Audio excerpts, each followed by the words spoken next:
I am continuing my reading. What I'm doing in this series is to read through the entire standard works of the Church of Jesus Christ of Latter-day Saints.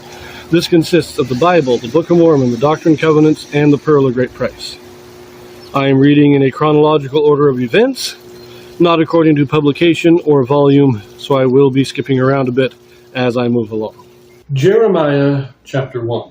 Now remember that many chapters in Jeremiah do give us years and when they were written, but not all of them. And so trying to fit into the timeline, we're going to be skipping around a lot. Right now we're going to be reading the first several chapters of Jeremiah because they seem to have been written early on or near the middle of Josiah's reign.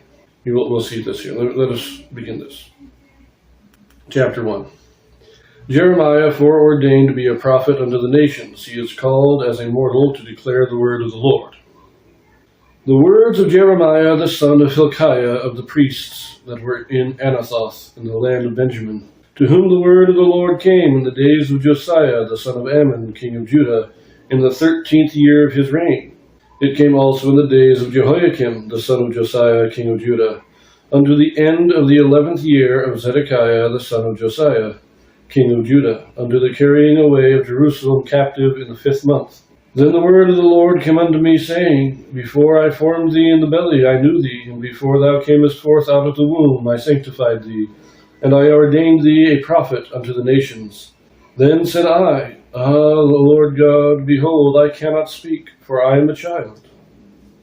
The dates here we have. He begins his prophesying in the 13th year of Josiah. In our histories, we read about the first 12 years of Josiah, during which time Zephaniah prophesied. Now we are getting in. Jeremiah begins prophesying in the 13th year. The first several chapters all seem to be a unified prophecy, or at least if it's not one prophecy, it's all related prophecies, so most likely all given in the 13th year or in these first few years of his prophesying. But I like this. He says, I am a child, I cannot speak. Now, this isn't saying he is incapable or that he has a speech impediment. This is saying he is too young, the people won't listen to him. This is God's reply. Verse 7. But the Lord said unto me, Say not, I am a child, for thou shalt go to all that I shall send thee, and whatsoever I command thee thou shalt speak. Be not afraid of their faces, for I am with thee to deliver thee, saith the Lord. Then the Lord put forth his hand and touched my mouth, and the Lord said unto me, Behold, I have put my words in thy mouth. See, I have this day set thee over the nations and over the kingdoms, to root out, and to pull down, and to destroy, and to throw down, to build, and to plant. Moreover, the word of the Lord came unto me, saying, Jeremiah, what seest thou? And I said, I see a rod of an almond tree. Then said the Lord unto me, Thou hast well seen, for I will hasten my word to perform it. And the word of the Lord came unto me the second time, saying, What seest thou? And I said, I see a seething pot, and the face thereof is toward the north. Then the Lord said unto me, Out of the north an evil shall break forth upon all the inhabitants of the land. For lo, I will call all the families of the kingdoms of the north, saith the Lord. And they shall come, and they shall set every one his throne at the entering of the gates of Jerusalem, and against all the walls thereof round about, and against all the cities of Judah. And I will utter my judgments against them, touching all their wickedness, who have forsaken me, and have burned incense unto other gods, and worship the works of their own hands. Thou therefore gird up thy loins, and arise, and speak unto them all that I command thee. Be not dismayed at their faces, lest I confound thee before them. For behold, I have made thee this day a defenced city, and an iron pillar, and brazen walls against the whole land, against the kings of Judah, against the princes thereof, against the priests thereof, and against the people of the land. And they shall fight against thee, but they shall not prevail against thee. For I am with thee, saith the Lord, to deliver thee.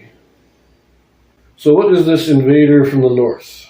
Out of the north an evil shall break forth. According to ancient historians, a lot of modern historians want to say it never happened, but according to ancient historians, there was an invasion of the Scythians. Now, the Scythians are men of the steppes, horsemen of the northern steppes.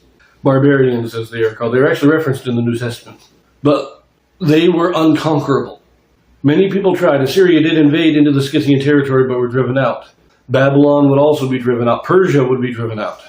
I think the Romans finally did conquer the Scythians. But shortly after this, still during the reign of Josiah, the Scythian hordes came down in. Now, they didn't conquer and set up an empire. They more were a marauding band that just went through the land pillaging. But that's what this is talking about. This is the invasion of the Scythians. Now, I also like that last part where he's telling Jeremiah, I'm sending you to prophesy to these people. And they are going to fight against you, but I have made you as a fenced city. They will fight against you, but they will not prevail because I fight for you. And of course, this chapter does have that famous verse of before I formed thee in the womb, I knew thee. And this reference to the pre-existence, to the fact that Jeremiah, as we all did, exist as spirits before this life. And as a spirit, he was called by God to be the prophet in Jerusalem at this time. But we leave that here, and we will pick it up in the next chapter. We will be continuing for several chapters of Jeremiah before we return to the histories. So, see you there.